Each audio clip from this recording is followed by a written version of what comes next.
parang yung kay Pope Francis, gabi na. Pero kanina parang naging kay Pope Benedict XVI, no? Tama po, tama. At ako po ay medyo, totoo yun, medyo emosyonal at kanina po hindi ko maipaliwanag yung aking naging pakiramdam.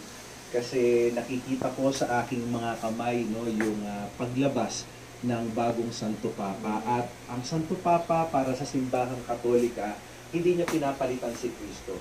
Bagkos ay nire-representa niya si Kristo. Kaya ang tawag sa kanya ay Vicar of Christ dito. So imagine, for the 2,000 years history ng simbahan, hindi napuputol itong apostolic succession na ito. Mula kay Peter na pinagkatiwalaan ni Kristo hanggang ngayon, kaya Pope Leo XIV ay tuloy-tuloy itong apostolic succession na ito.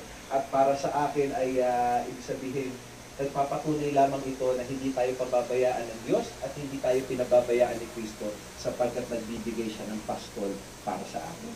Ang isa pa din, Depos, na napag-usapan namin at napansin namin ni Father Vergara, noong ina-announce na yung pangalan, medyo tahimik nung simula.